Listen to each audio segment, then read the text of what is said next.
কিছুটা ডেসক্রিপটিভ টাইপের আর কি, যে আমাদের আমরা যখন নর্মালি যে আমরা কাজগুলো করি বা হচ্ছে সিঙ্গেল সাইকেলের যে কাজগুলো হয়, কোনো একটা কাজ বা কোনো একটা প্রসেস, আমরা এটাকে চিন্তা করতে পারি যে হচ্ছে, যে ধরলাম আমরা এক একটা করে স্টেপ আছে, ধরলাম একটা কাজে আমার 3-4টা স্টেপ আছে। তো নর্মালি আমার একটা, ধরলাম হচ্ছে আমরা একটা অ্যানালজি দিয়ে বুঝবো যে একটা আমার টাস্কের জন্য বা একটা ইনস্ট্রাকশন এক্সিকিউট করার জন্য আমার হচ্ছে 3টে স্টেপ লাগতেছে। তো আমরা সেকেন্ড যখন ইনস্ট্রাকশনটা এক্সিকিউট করতেছি তখন আমরা কি করবো, যে ফার্স্ট ইনস্ট্রাকশন এক্সিকিউট শেষ হয়ে গেছে, তারপর আমরা এখান থেকে কি সেকেন্ডটা হয়তো শুরু করতেছি, এরপরে থার্ডটা এখান থেকে শুরু করতেছি। তো এইটাকে বলা হচ্ছে সিঙ্গেল সাইকেল ইমপ্লিমেন্টেশন, যে একটা সাইকেলে, একটা ক্লক সাইকেলে সে হচ্ছে কি একটা প্রসেস এক্সিকিউট করতেছে, এরপর হচ্ছে কি ওটা শেষ হলে আরেকটা প্রসেস এক্সিকিউট করতেছে, এরপর কি আরেকটা, এইভাবে হচ্ছে কি ইনস্ট্রাকশনগুলো এক্সিকিউট করবে।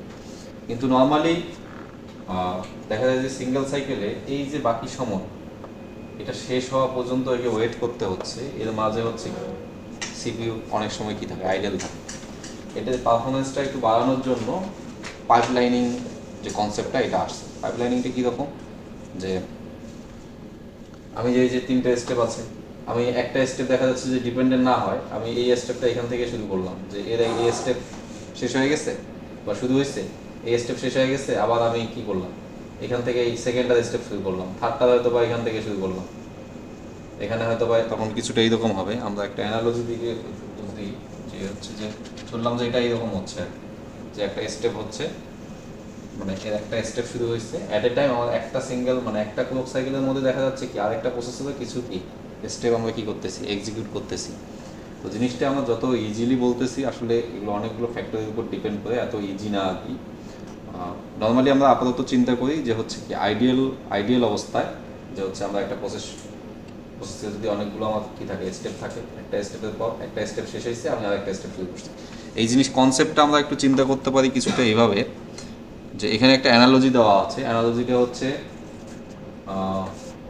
আচ্ছা, আমরা ধরে নিচ্ছি যে আমার কিছু ময়লা কাপড় আছে, আমি ময়লা কাপড় কিছু হচ্ছে কি ওয়াশারের মধ্যে দিব বা ওয়াশিং করার জন্য ওয়াশিং মেশিনে দিব। এটা মনে হয় এটি ধরে নিচ্ছি একটা স্টেপ, এখানে দেখা যাচ্ছে 4টে স্টেপ দেখাচ্ছে। এটাকে আমরা ধরতেছি হচ্ছে যে কি ময়লা কাপড় আমরা হচ্ছে ওয়াশিং মেশিনে দিচ্ছি, এটা হচ্ছে কি যে কাপড়টাকে ড্রাই করতেছি, পরেরটা হচ্ছে যে কাপড়টাকে আমরা ভাঁজ করতেছি বা হচ্ছে ইয়ে হয়ে গেছে, এটাকে ভাঁজ করে আমরা বুঝতেছি। এটা হচ্ছে যে কাপড়টাকে আমরা ওখান থেকে সরাই অন্য কোনো একটা জায়গায় কেবিনেট বা কোনো কোথাও স্টোর করতেছি।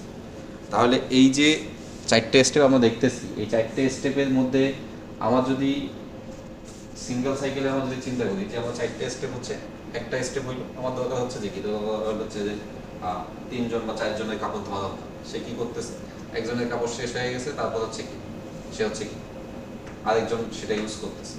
তো এইটা যদি আমরা মানে একটু চিন্তা করি যে আসলে কি হচ্ছে, প্রতিটা যদি আলাদা আলাদা স্টেপ হয় এবং প্রতিটা যদি টাইম যদি সেম লাগে প্রসেসের ক্ষেত্রে, আমরা আপাতত টাইমে না যাই, ধরলাম যে হচ্ছে আমরা টাইম দিয়েও চিন্তা করতে পারি, যে এখানে দেখা যাচ্ছে যে একটা টাইমে হচ্ছে দেখা যাচ্ছে আমার এগুলো হচ্ছে সবগুলো হচ্ছে আলাদা কম্পোনেন্ট বা আলাদা টাস্ক। তো সেই ক্ষেত্রে আমরা যদি পাইপলাইন ওয়েতে চিন্তা করি যে আমার প্রথম একজনের হচ্ছে ওয়াশিং এর কাজটা হয়ে গেছে, হ্যাঁ, সে এখন দেয় যাচ্ছে, তো ওই সময় তাহলে আমার ওয়াশিং ফাঁকা, তাহলে হচ্ছে সে আরেকজন কি হচ্ছে কাপড়টা হচ্ছে ওয়াশিং এর জন্য দিচ্ছে। এরপরে হচ্ছে কি হচ্ছে যে এই হচ্ছে যখন কাপড়গুলো ফোল্ড করতেছে, তার মানে আমার ড্রায়ার ফাঁকা, তখন হচ্ছে কি এর ড্রায়ারটা কাজ করতেছে, কাপড়গুলো হচ্ছে যে শুকাচ্ছে। ঠিক ওই সময় আবার কি আরেকজন যে থার্ড যে আছে, সে আবার কি করবে, ওয়াশিং এর হচ্ছে কাপড়গুলো দিকে।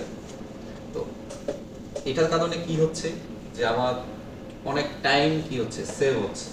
নর্মালি যদি আমরা চিন্তা করি অনেক টাইম সেভ হচ্ছে, আমাকে একটা পুরো প্রসেস শেষ করার পর আরেকটা শুরু করতেছি, ওখানে দেখা যাচ্ছে যে কি একে ওয়েট করতে হচ্ছে কতক্ষণ, টোটাল কাজ শেষ হওয়া পর্যন্ত ওয়েট করতে হচ্ছে। কিন্তু আমরা পাইপলাইনে কি করতেছি, যে একটা স্টেপ শেষ হচ্ছে, আমি আরেকটা প্রসেসের ফার্স্ট স্টেপটা শুরু করতেছি, এরপর হচ্ছে কি সেম ভাবে আমার যতগুলো প্রসেস আছে সবগুলোর জন্য আমি সেম কাজটা করতেছি। তো এই ক্ষেত্রে হচ্ছে আমরা যদি একটা এক্সাম্পল দেখি যে আসলে এখানে কি হচ্ছে, এটা তো হচ্ছে কি একটা অ্যানালজি, মানে কোনো একটা এক্সাম্পল দিয়ে জাস্ট কনসেপ্টটাকে বোঝানো যে পাইপলাইনিংয়ে আসলে কি হচ্ছে। এটা কিন্তু প্যারালাল কম্পিউটিং না, পাইপলাইন আর প্যারালালের মধ্যে কিন্তু পার্থক্য আছে। প্যারালাল হচ্ছে অ্যাট এ টাইম মাল্টিপল কাজ হচ্ছে, মাল্টিপল প্রসেস এক্সিকিউট হচ্ছে, আর পাইপলাইনিং হচ্ছে কি ওই প্রসেসটাকে মানে এই প্রসেসগুলোকে বিভিন্ন ফিক্সড কিছু ফেজ বা কিছু স্টেপে ভাগ করে ফেলতে হয়।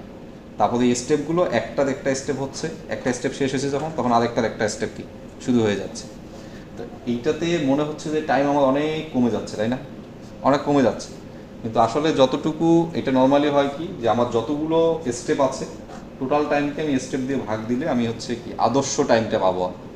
কিন্তু প্র্যাকটিক্যালি আসলে ওই রকম হয় না, কিছু ফ্যাক্টর আছে, অনেক সময় দেখা যায় যে ডাটার কিছু কম বেশি হতে পারে। তো এটা যখন আমরা ইনস্ট্রাকশন নিয়ে চিন্তা করব তখন হচ্ছে আমরা আমাদের ইনস্ট্রাকশনগুলো যেগুলো হয় মিপসে আমরা এখানে কিছু জিনিস আমরা স্কিপ করছি। সেটা হচ্ছে যে আমাদের কিছু ডাটা পাত ছিল, ডাটা পাত যেগুলো আমরা দেখাই নাই, সেটা হচ্ছে মাঝখানের একটা চ্যাপ্টার ছিল আর কি। তো এখানে হচ্ছে ফিগারগুলো অনেক বড় বড় দেখা যাচ্ছে যে ওটাতে ঢুকলে দেখা যাবে ওই একটা স্লাইড শেষ করতেই হচ্ছে কিছু ইস্যু হবে আর কি। আমার মনে হচ্ছে সিলেবাস অনেক বেড়ে যাবে কিছুই। তো আমরা আপাতত চিন্তা করতে পারি যে আমাদের প্রতিটা যে মিপস ইনস্ট্রাকশন আছে এটাতে মোটামুটি 5টা স্টেপ আছে। এই স্টেপ 5টা আমাদের একটু মাথায় রাখতে হবে, নাহলে আমরা এক্সাম্পলগুলো দেখতে হবে। যে প্রথমে সে হচ্ছে ইনস্ট্রাকশন ফেস করে, যে ইনস্ট্রাকশনটা এক্সিকিউট করবে সেটা হচ্ছে ইনস্ট্রাকশনটা ফেস করে। এটাকে আমরা হয়তো বা ইনস্ট্রাকশন ফেস আইএফ বা কিছু একটা দিয়ে আমরা কনসিডার করতে পারি। তারপরে আছে হচ্ছে কি সে হচ্ছে ইনস্ট্রাকশনটা ডিকোড করে এবং সাথে হচ্ছে সে একটা রেজিস্টার থেকে রিড করে। মানে একটা হচ্ছে যে ইনস্ট্রাকশন ফেস করতেছে, তারপর সেই ইনস্ট্রাকশনটাকে ডিকোড করতেছে। ডিকোড করার সময় আসলে কি হয় যে ওই ডিকোড করার সাথে সাথে সে রেজিস্টার থেকে রিড করে। এরপরে হচ্ছে এক্সিকিউট দ্য অপারেশন অথবা ক্যালকুলেট অ্যান্ড অ্যাড্রেস। এএলইউ যে এক্সিকিউশন যে পার্টটা সেটা হচ্ছে একটা স্টেপ। এরপরে হচ্ছে access and operant in data memory access করা। তারপর এই যে অ্যাক্সেস করলো, অ্যাক্সেস করার পর হচ্ছে এরপরে হচ্ছে কি আবার সে একটা রেজিস্টারে রাইট ব্যাক করে ডাটাটা সেভ করে রাখবে। এই 5টা স্টেপ হচ্ছে আমার যে যতগুলো মিপস ইনস্ট্রাকশন আছে সেই ইনস্ট্রাকশনগুলোকে যদি আমরা চিন্তা করি আমরা এই 5টা স্টেপে ভাগ করতে পারি। প্রথমে হচ্ছে ইনস্ট্রাকশন ফেস করবে, তারপর ডিকোড করবে, ডিকোড করার সময় হচ্ছে সে হচ্ছে আসলে রেজিস্টার রিড করবে, তারপর এক্সিকিউট করবে, তারপর হচ্ছে কি মেমোরি অ্যাক্সেস করবে, দেন হচ্ছে রেজাল্টটা হয়তো বা রেজিস্টারে আবার কি সেভ করে রাখবে আর কি, যেটাকে রাইট ব্যাক বলে। তো এইটা হচ্ছে কমন 5টা। তো আমার কিছু কিছু ইনস্ট্রাকশন আছে যেগুলোতে হয়তো বা 4টে লাগবে, আর কিছু কিছুতে হয়তো বা 5টা লাগবে।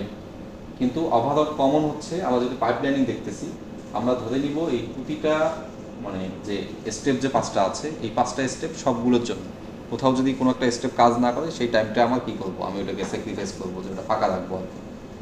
আমার কোনো একটা ইনস্ট্রাকশনে 5টা লাগলো আর একটা ইনস্ট্রাকশনে 4টা লাগলো, তাহলে আমি যদি পাইপলাইনিং চালাইতে চাই তাহলে আলটিমেটলি ওটাকে আমাকে কনসিডার করতে হবে যে এটাও 5টা স্টেপ, মাঝখানে যে টাইমটা আছে সেটা হয়তো ফাঁকা থাকতেছে।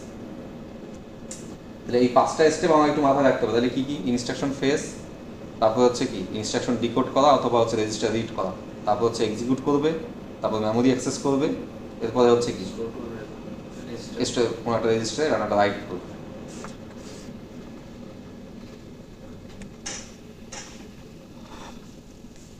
এখানে একটা টেবিল দেখা যাচ্ছে, টেবিলে কিছু ইনস্ট্রাকশন দেওয়া আছে, সাথে হচ্ছে যে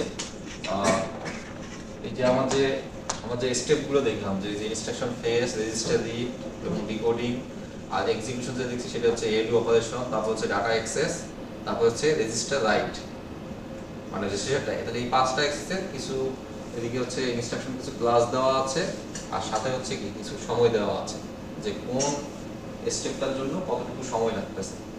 তাহলে আমরা যদি এটা নর্মালভাবে চিন্তা করি তাহলে সিঙ্গেল সাইকেলে আমার কতগুলো সময় টোটাল আমার কত আসতেছে, মানে ম্যাক্সিমাম দেখা যাচ্ছে একটা হচ্ছে 800, এটাতে হচ্ছে 800, এটাতে হচ্ছে 700, এটাতে 600, এটাতে 500। আমরা যদি সিঙ্গেল সাইকেল চিন্তা করি তাহলে সিঙ্গেল সাইকেলে আমার এখানে ম্যাক্সিমাম কত 800 পিকো সেকেন্ড। তাহলে একটা প্রসেসের জন্য 800 পিকো সেকেন্ড, এরপর একে হচ্ছে 800 পিকো সেকেন্ড ওয়েট করতে হবে। তারপরে হচ্ছে কি টোটাল আছে কয়টা ইনস্ট্রাকশন। আচ্ছা আমরা যদি চিন্তা করি যে প্রথম ইনস্ট্রাকশন আর হচ্ছে কি ফোর্থ ইনস্ট্রাকশনকে কতটুকু সময় ওয়েট করতে হচ্ছে।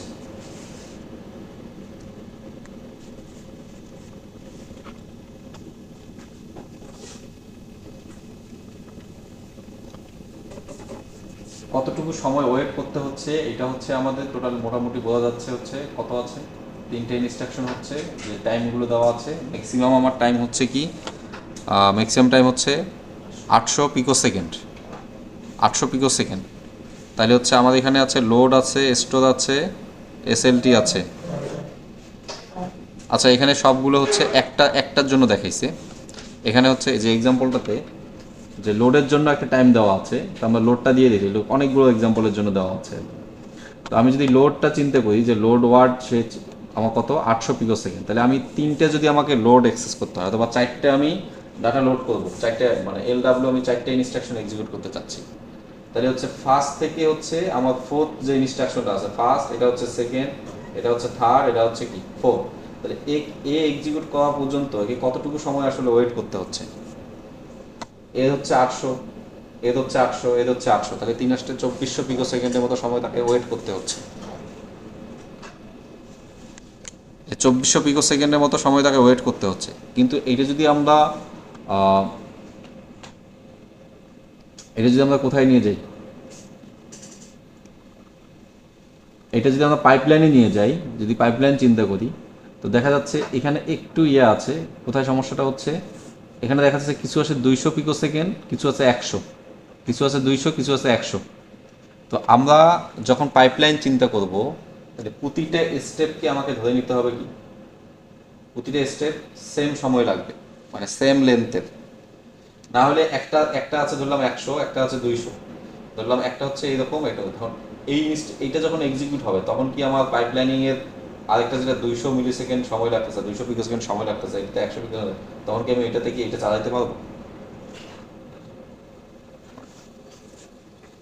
মানে হচ্ছে যে আমরা তো ওই যে ধরে নিচ্ছিলাম কি সবগুলো হচ্ছে কি, যখন এটা ধরলাম এটা 200, এটা হচ্ছে 100 পিকো সেকেন্ড, তো এটা সেকেন্ড প্রসেসের যখন প্রথম প্রসেসটা যখন এই প্রসেসটা শেষ হয়ে গেছে, যখন এখান থেকে আমি সেকেন্ডটা শুরু করতে যাচ্ছি, মানে এই সময়ে আমি কি এটা আমার হয়ে গেছে, আমি সেকেন্ডটা শুরু করতেছি, তাই এই 100-র মধ্যে তো আমি 200 দিতে পারবো না, তাহলে ওই সময়ের মধ্যে হবে না। এই জন্য হচ্ছে পাইপলাইনিংয়ে আমাকে ধরে নিতে হবে যে আমাদের স্টেপগুলো আছে, মানে পাইপলাইনিংয়ে পারফরমেন্স বাড়তেছে মানে এত ইজি না যে হচ্ছে আমি জাস্ট পাইপলাইন চালাই দিলাম আর হচ্ছে আমার পারফরমেন্স বাড়তেই থাকলো। আর পারফরমেন্স বাড়বে মানে টাইম কমবে, পারফরমেন্স বাড়বে, কিন্তু সেখানে আমাকে অনেক কিছু কনসিডার করতে হবে। যেমন এখানে আমাকে একটু স্যাক্রিফাইস করতে হচ্ছে কি, যে আমাকে সবগুলো স্টেপকে সেম লেন্থ আমাকে ধরে নিতে হচ্ছে। আমার যদিও 100 পিকো সেকেন্ড টাইম লাগতেছে, কিন্তু পাইপলাইনিংয়ে আমাকে রাখতেছে কি ম্যাক্সিমাম স্টেপের যেটা আর কি, মানে একটা স্টেপের ম্যাক্সিমাম যে টাইম লাগতেছে সবগুলো স্টেপের জন্য আমাকে ওই টাইমটাই আসলে কি করতে হচ্ছে, বরাদ্দ করতে হচ্ছে, যাতে ওই সময়ের মধ্যে আমি অন্য একটা প্রসেস, অন্য একটা স্টেপও কি চালাইতে পারি। যেমন এটার ক্ষেত্রে হচ্ছে আমি দেখা যাচ্ছে যে আমার তিনটা মানে আমার ওই জিনিসটা আর কি, যে 4 নম্বরটাকে কতটুকু পর্যন্ত আমাকে ওয়েট করতে হচ্ছে। দেখা যাচ্ছে ইনস্ট্রাকশন ফেস, রেজিস্টার দিয়ে বোঝাচ্ছে হচ্ছে register read, ALU operation, data access মানে মেমোরি অ্যাক্সেস, তারপর হচ্ছে এটা রেজিস্টার দিয়ে বোঝাচ্ছে রেজিস্টার আবার ডাটাটা রাইট করা। তো এইটাতে দেখা যাচ্ছে যে হচ্ছে 100 টাইম লাগতেছে, কিন্তু আমরা এখানে ধরে নিচ্ছি কত, আমরা কিন্তু এখানে 100 দেখাইনি, কতটুকু ধরে নিছি 200 ধরে নিছি, যাতে হচ্ছে আমার ইনস্ট্রাকশন ফেসে হচ্ছে 200 লাগতেছে। তাহলে পরবর্তী যে সেকেন্ড যে আমার ইনস্ট্রাকশনটা আছে সেটার জন্য এটা যখন কাজটা হয়ে যাবে তখন যেন আমি কি এই বরাবর আমি কি ইনস্ট্রাকশন ফেসটা করতে পারি। এটা কি বোঝা যাচ্ছে যে এখানে 100 থাকা সত্ত্বেও আমি কেন 200 নিচ্ছি? মানে আমার প্রতিটা স্টেপের ম্যাক্সিমাম যেটা টাইম আমাকে হচ্ছে পাইপলাইনিং এর সময়, সেই ম্যাক্সিমাম টাইম সবগুলোর জন্য কি করতে হবে, অ্যাসাইন করতে হবে। শুধু শেষেরটার জন্য আমরা অ্যাসাইন না করলেও পারবো আলটিমেটলি, কারণ শেষেরটার জন্য আমাকে পরবর্তীতে আমাকে শুরু করতে হচ্ছে না, কিন্তু আলটিমেটলি যখন বেশি হবে এই পর্যন্ত শেষ পর্যন্ত যাবে, আলটিমেটলি ঘুরে ফিরে আমাকে হচ্ছে অ্যাসাইন করতেই হবে। এখানে ফিগারে দেখে হয়তো মনে হচ্ছে যে না এটা এতটুকুই রাখছে, আলটিমেটলি এরপরে ওই টাইমটা আসলে ওর জন্যই বলা। না হলে এই প্রসেসে যখন এই যে এএলইউ যখন আসতেছে, এএলইউতে 200 পিকো সেকেন্ড টাইম লাগতেছে, তাহলে তখন এই আসলে আলটিমেটলি এই যে এটাতে যদি 100 পিকো সেকেন্ড এখান থেকে অন্য প্রসেস শুরু হয়, অন্য কিছু হয়, তাহলে কিন্তু হবে না। আলটিমেটলি এর জন্য দেখো 200ই দেখাচ্ছে আর যে এটা ডাটা অ্যাক্সেসের জন্য 200 দেখাচ্ছে, তার মানে এখানে হয়তো বা একটা ডট বা কোনো কিছু আমরা দেখাইতে পারতাম, আমরা দেখাইনি না। তাহলে এখান থেকে জাস্ট আমরা বুঝতেছি যে তাহলে থার্ড ইনস্ট্রাকশন যেটা আছে মানে ফোর্থ ইনস্ট্রাকশন, এটা হচ্ছে যদি 1 2 3 হয়, তাহলে ফোর্থ ইনস্ট্রাকশনকে কতটুকু সময় স্টার্ট হইতে পর্যন্ত কতটুকু সময় ওয়েট করতে হচ্ছে? 200 400 200 600 নাকি? ওকে ওয়েট করতে হচ্ছে কত? 2400 পিকো সেকেন্ড, আর একে ওয়েট করতে হচ্ছে 600, 200 400 600, এরপরে হচ্ছে ফোর্থ ইনস্ট্রাকশন শুরু হবে। এখানে তো তিনটা দেখাইছে, তাহলে হচ্ছে দেখা যাচ্ছে যে মোটামুটি তাহলে হচ্ছে 2400-কে আমরা যদি চিন্তা করি, মানে আমরা যদি আদর্শ মান চিন্তা করি, 2400 আমাদের স্টেজ কয়টা ছিল? স্টেজ কয়টা ছিল? 5টা। 5টা ছিল। 2400-কে 5 দিয়ে ভাগ করলে কত হয় মোটামুটি?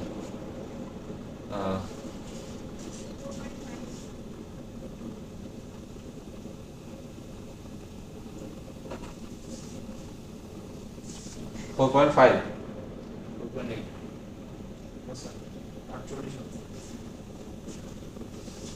আর 2400-কে যদি 5 দিয়ে ভাগ দেই, 4 5 20, 480।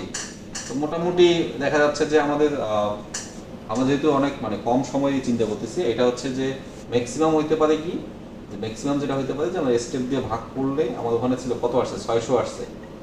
পার্থক্য আছে, পার্থক্য থাকলেও আমরা বলতে পারি যে আমরা স্টেপ, এই যে এখানে কিছু গ্যাপ গেছে, এখানে এখানে কিছু গ্যাপ গেছে কিছু, ঠিক আছে? ওই গ্যাপটা যদি না যাইতো তাহলে মোটামুটি আমার 600 চলে আসতো আর কি। তাহলে আমরা আইডিয়াল মান ধরতে পারি যে হচ্ছে আমরা যদি পাইপলাইনিং করি সেই ক্ষেত্রে আমার যদি কোনো কিছু ওয়েস্ট না হয়, কোনো কোথাও কোনো টাইম যদি আমাকে স্যাক্রিফাইস করতে না হয়, সেই ক্ষেত্রে ম্যাক্সিমাম কত হইতে পারে যে আমার যতগুলো স্টেপ আছে ওই স্টেপ দিয়ে আমি ভাগ করলেই হচ্ছে কি পাবো। কিন্তু নর্মালি পাইপলাইনিং করতে গিয়ে দেখা যায় যে আমি যখন একটা এই যে এইগুলো যে হচ্ছে ইনস্ট্রাকশন ফেস করতেছে বা রেজিস্টার রিড করতেছে, এগুলো কি আমার হার্ডওয়্যারের সাথে রিলেটেড না?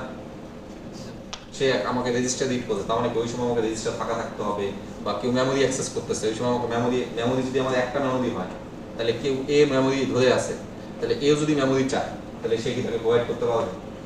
পারবে না। তার মানে তখন আমি পাইপলাইনিং চালাইলেও সেক্ষেত্রে কি কিছু সমস্যা হইতে পারে, সেগুলো আবার বিভিন্নভাবে সলভ করতে হবে। তো এই আলটিমেটলি মানে জাস্ট পাইপলাইনিং ইয়েটা বোঝা গেছে কিনা, কনসেপ্টটা বোঝা গেছে কিনা, যে হচ্ছে আমরা স্টেপে ভাগ করতেছি, একটা স্টেপ, একটা প্রসেসের একটা স্টেপ শেষ হয়েছে আর একটা প্রসেসকে আমি শুরু করে দিচ্ছি। যদি আমার ওই পরিমাণ রিসোর্স থাকে অথবা হচ্ছে আমার হার্ডওয়্যার যদি আমাকে সাপোর্ট দেয়, যদি না দেয়, এটা তো হচ্ছে জাস্ট আমরা বেসিক দিতে, এটা কিন্তু ইমপ্লিমেন্টেশন লেভেল না। ইমপ্লিমেন্টেশন লেভেলে যেতে যেতে আমাদের অনেক কিছু কমপ্লেক্সিটি অ্যারাইজ করবে, আমরা সেটা কিছু দেখবো আর কি।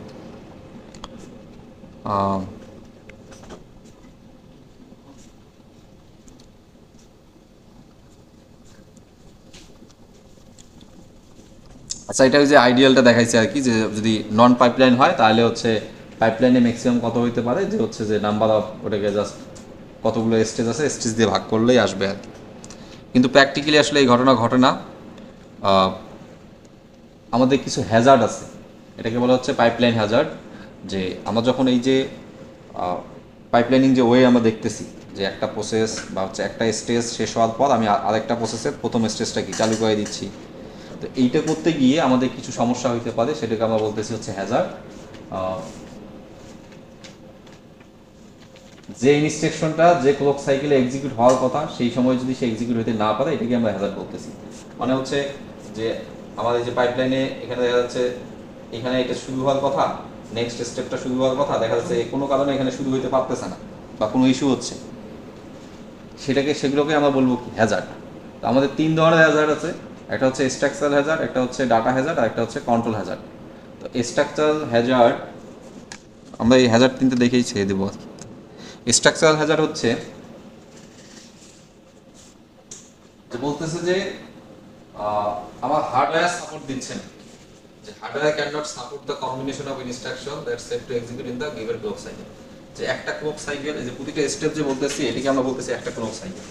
যে এই ক্লক সাইকেলে দেখা যাচ্ছে যে আমার সেকেন্ডটা শুরু হয়েছে বা থার্ডটা শুরু হয়েছে, যেটাই হোক না কেন, যে কোনো স্টেজেই হোক না কেন, যে কোনো ক্লক সাইকেল হোক না, এখন এখানে যে কাজটা হচ্ছে, এখানে এই যে কাজটা আমার হওয়ার কথা, যে স্টেপটা শুরু হওয়ার কথা, কোনো কারণে আমার হার্ডওয়্যার সেই সাপোর্টটা দিচ্ছে না, সেটাকে আমরা বলবো হচ্ছে স্ট্রাকচারাল হ্যাজার্ড।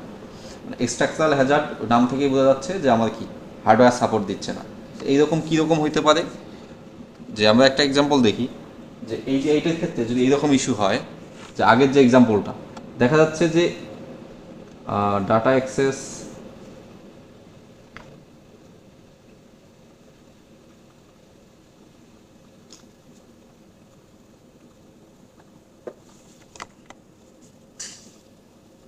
স্ট্রাকচার এ হচ্ছে ইনস্ট্রাকশন ফেস করতেছে, রেজিস্টার রিড করতেছে, ডাটা অ্যাক্সেস রেজিস্টার রাইট করতেছে।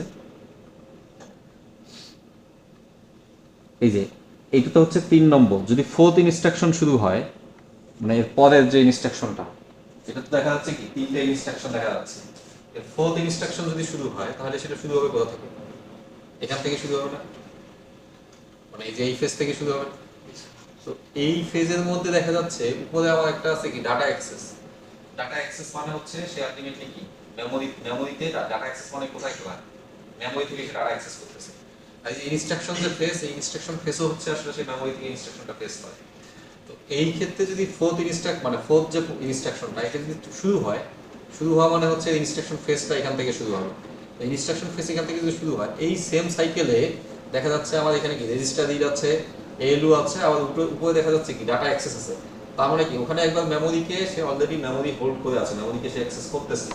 আবার এখানে যদি আমি ইনস্ট্রাকশন ফেজ শুরু করি এই সেম সাইকেলে, তাহলে আমার যদি মেমোরি একটা থাকে তাহলে সে কি ইনস্ট্রাকশন ফেজ করতে পারবে কি? পারবে না, কারণ অলরেডি হচ্ছে কি আমার প্রথম প্রসেসের একটা ফেজ হচ্ছে ডাটা অ্যাক্সেস, সে হচ্ছে কি মেমোরিটাকে অ্যাক্সেস করতেছে। আমার যদি এই সিস্টেমে যদি মেমোরি একটা হয় তাহলে হচ্ছে শেয়ার ফোর্থ ইনস্ট্রাকশনটা শেয়ার কি ইনস্ট্রাকশন ফেস করতে পারবে না। তার মানে এটাই হচ্ছে, এটাকে আমরা বলবো হচ্ছে কি স্ট্রাকচারাল হ্যাজার্ড, যে আমার এক এক ক্লক সাইকেলে এসে দেখা যাচ্ছে যে কোনো মেমোরি, এটা জাস্ট একটা এক্সাম্পল যে মেমোরি দুইজনই মেমোরি চাচ্ছে, কারণ মেমোরি আছে একটা, তাহলে সেম ক্লক সাইকেলে আমি দুইজনকে মেমোরি দিতে পারবো। তাহলে এই ধরনের যদি প্রবলেম হয় পাইপলাইনে, সেটাকে আমরা বলবো হচ্ছে কি স্ট্রাকচারাল হ্যাজার্ড। তাহলে এটাকে আমরা সলভ করতে পারি কিভাবে? এটা সলভ করতে পারি তাহলে আমাকে কি করা যেতে পারে, এরকম যদি ইস্যু হয় তাহলে আমাকে কি মেমোরি বা এই স্ট্রাকচারাল যে সাপোর্টটা আছে, হার্ডওয়্যার যে সাপোর্টটা আছে, তার মানে কি মেমোরি একটা আছে এটা আমাকে দুইটা করতে হবে, তো মেমোরির সঙ্গে বাড়াইতে হবে অথবা শেয়ার মেমোরি করতে হবে।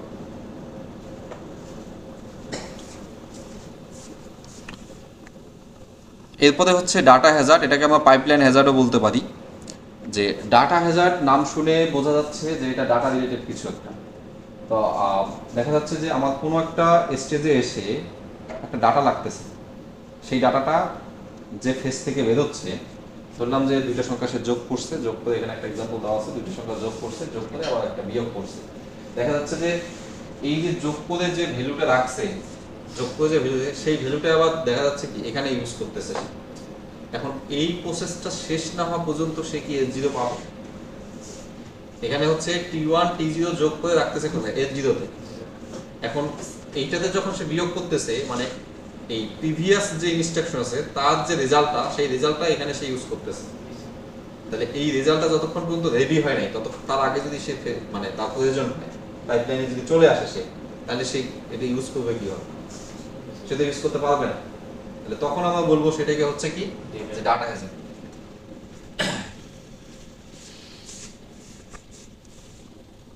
আচ্ছা, ডাটা হ্যাজার্ডের একটা এক্সাম্পল আমরা এখানে দেখতে পাবো মনে হয়। আচ্ছা, এখানে ডাটা হ্যাজার্ডের এক্সাম্পলটা ওইভাবে দেওয়া নাই। আচ্ছা, এখানে আরেকটা জিনিস দেখি আর কি, যে ডাটা হ্যাজার্ডটা হচ্ছে আমরা কি করব, এটাকে হচ্ছে সলভ করবো কিভাবে? এটাকে বলে হচ্ছে ফরওয়ার্ডিং অথবা হচ্ছে বাইপাসিং। বাইপাসিং কিরকম? যে আমরা যদি চিন্তা করি যে রাস্টে হচ্ছে কোথায় আমার যে 5টা স্টেপ ছিল, 5টা স্টেপের শেষের স্টেপটা যখন শেষ হবে, যে হচ্ছে এটা কি রাইট রেজিস্টার, তাই না? তাহলে এখান থেকে আমি যে আগে যোগ করলাম, এখান থেকে আমি ভ্যালুটা পাবো। তাহলে এইটাকে বলে হচ্ছে প্রোগ্রাম ভিজিবল রেজিস্টার। যেখান থেকে আমরা কি একটা প্রোগ্রাম যে প্রোগ্রাম করতেছে সে আলটিমেটলি ডাটাটা যেখান থেকে দেখতেছে। কিন্তু আমার যে এক্সিকিউশন যে ইউনিট আছে, তো এক্সিকিউশন ইউনিটের অবশ্যই কি ইন্টারনাল বাফার আছে না? তো আমি যদি এই স্টেজ আসার আগে কোনো কারণে আমি ডাটাটা যদি ওখান থেকে বাইপাস করাই দিতে পারি, যে স্টেজে লাগতেছে ইন্টারনাল বাফার থেকে, প্রোগ্রাম রেজিস্টার থেকে না, প্রোগ্রাম ভিজিবল রেজিস্টার থেকে না, আমি ওখান থেকে যদি কোনোভাবে বাইপাস করতে পারি, তাহলে সেটাকে আমরা বলবো যে এই যে আমরা একটা এক্সাম্পল দেখি, যেমন এটার ক্ষেত্রে আমার প্রয়োজন ছিল কি যে সে যোগ করতেছে T1 T0 যোগ করে S0 রাখতেছে, তাহলে S0 আমার ভ্যালুটা পাওয়ার কথা কোথা থেকে? এখান থেকে পাওয়ার কথা, এখান থেকে পাওয়ার কথা ভ্যালুটা। তো এখন দেখা যাচ্ছে যে যেহেতু আমরা পাইপলাইন চালাচ্ছি, আমার অ্যাডের পর সাবট্রাকশন শুরু হয়ে গেছে। এখানে এই যে IF দিয়ে বোঝাচ্ছে হচ্ছে ইনস্ট্রাকশন ফেজ, ID দিয়ে বোঝাচ্ছে হচ্ছে কি ইনস্ট্রাকশন ডিকোড। তাহলে এই যে এটা এক্সিকিউশন, এটা হচ্ছে মেমোরি অ্যাক্সেস, আর WB হচ্ছে রাইট ব্যাক। তো আমার এই যে ALU এর মধ্যে এই সাবট্রাকশনের যে ইয়াটা আছে সেটা দরকার কোথায়? ALU এর মধ্যে। তাহলে ALU এর মধ্যে সে এই এখান থেকে, তাহলে এটা তো হচ্ছে কি নেক্সট স্টেপ, এখান থেকে তো ডাটা আমাদের এখানে আসতে পারে না, তাহলে তো আমার পাইপলাইন হবে না, তাকে ওয়েট করাইতে হবে অথবা সরাইতে হবে, কোনো কিছু একটা করতে হবে। তো যদি কোনো আমার অপশন থাকে যে আমি ইন্টারনাল বাফার থেকে সেই ডাটাটাকে আমি পাস করতে পারতেছি, তাহলে এটাকে বলা হচ্ছে নর্মালি আসার কথা কি ওখান থেকে, কিন্তু আমার যদি কোনো একটা হার্ডওয়্যার দিয়ে আমি ইন্টারনাল বাফারটাকে বাফারের ভ্যালুটা অ্যাক্সেস করতে পারি, অ্যাক্সেস করে সেটা এর এক্সিকিউশন মানে হচ্ছে এএলইউ এর মধ্যে যদি আমি দিয়ে দিতে পারি, তাহলে সে ওই ইন্টারনাল বাফারটা দিয়ে ক্যালকুলেশনটা করতে পারে আর বাফার ভ্যালুটা। তাহলে এটাকে আমরা বলবো হচ্ছে বাইপাসিং। যখন আমাদের ডেটা হাজার্ডের কোনো ইস্যু হবে তখন সেই ক্ষেত্রে যদি আমাদের বাইপাসিং এর অপশন থাকে আমরা বাইপাসিং করতে পারবো। অনেক সময় শুধু বাইপাসিং দিয়েও হয় না, আরেকটা জিনিস আছে সেটাকে বলা হচ্ছে এটা কি এখানে আছে কিনা,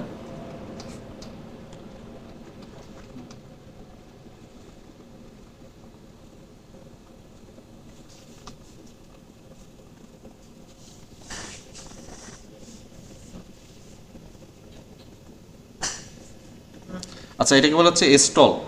মানে আমরা কোনো একটা মানে স্টেজকে স্টল করতেছি আর কি, মানে জাস্ট আরেকটা গ্যাপ দিচ্ছি। যেমন ওই যে আগেরটা যেমন বাইপাসিং দেখলাম, এটার ক্ষেত্রে এটাকে আমরা বাবলও বলতে পারি অথবা হচ্ছে কি স্টলও বলতে পারি। উই নিড এ স্টপ, যে আমরা একটা স্টেপ স্কিপ করতেছি।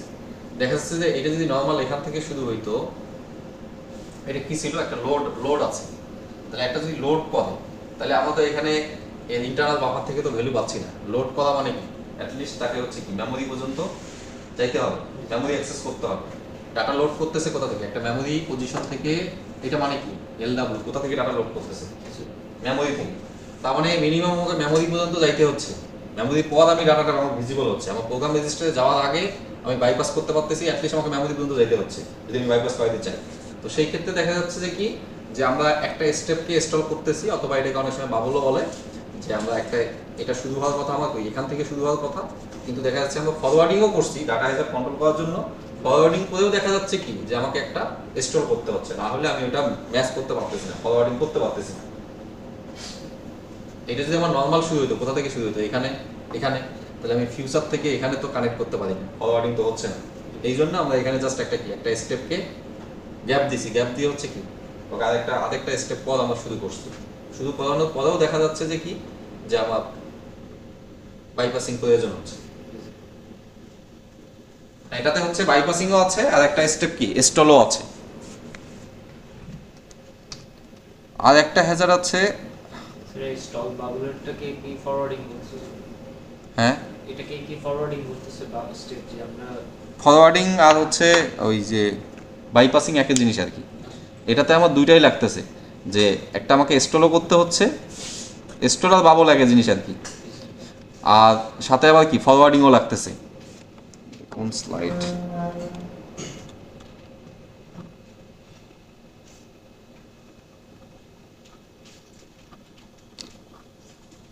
আচ্ছা আরেকটা আছে হচ্ছে কন্ট্রোল হ্যাজার্ড।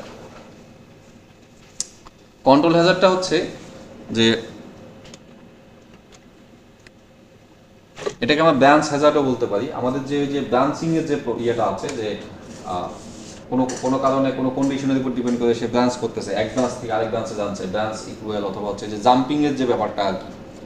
তো এইটা হচ্ছে ওই কন্ট্রোল হ্যাজার্ডটাকে আমরা বলতে পারি হচ্ছে কি ব্রাঞ্চ হ্যাজার্ড। কোনো একটা ক্লক সাইকেলের মধ্যে সে যেটা এক্সিকিউট করার কথা অথবা সে যেটা এক্সপেক্ট করতেছে, সে আসলে যেটা পাইছে সেটা ওইটা না। যেমন হচ্ছে যে কোনো একটা ইনস্ট্রাকশন সে ফেস করতেছে একটা মানে পাইপলাইন ওয়েতে, পাইপলাইনে থাকা অবস্থায় কোনো একটা ক্লক সাইকেলে সে একটা ইনস্ট্রাকশন ফেস করতেছে, কিন্তু আসলে দেখা যাচ্ছে যে কি পরবর্তীতে দেখা যাচ্ছে যে সে আসলে যেটা ফেস করছে তাদের এটা ফেস করার কথা না, তাদের অন্যটা ফেস করার কথা। এরকম যদি কখনো ভুল হয় বা কোনো ইস্যু হয় পাইপলাইনিং এর মধ্যে, সেটাকে তখন আমরা বলতেছি হচ্ছে কন্ট্রোল হ্যাজার্ড। মানে এইটা নর্মালি ঘটে হচ্ছে যখন জাম্পিং যখন হয়, দেখা যাচ্ছে কোনো একটা ডিসিশনের উপর বেস করে সে হচ্ছে জাম্প করবে, কিন্তু পাইপলাইনের কারণে সে এখন ওই ডিসিশনটাই পায়নি যে আমার আসলে দুইটা ব্রাঞ্চে যাওয়ার কথা। সে এখন একটা প্রোগ্রামে আছে, এখান থেকে দেখা যাচ্ছে হয় সে জাম্প করে এখানে যাবে, না হলে হচ্ছে কি এইভাবে এক্সিকিউট করবে।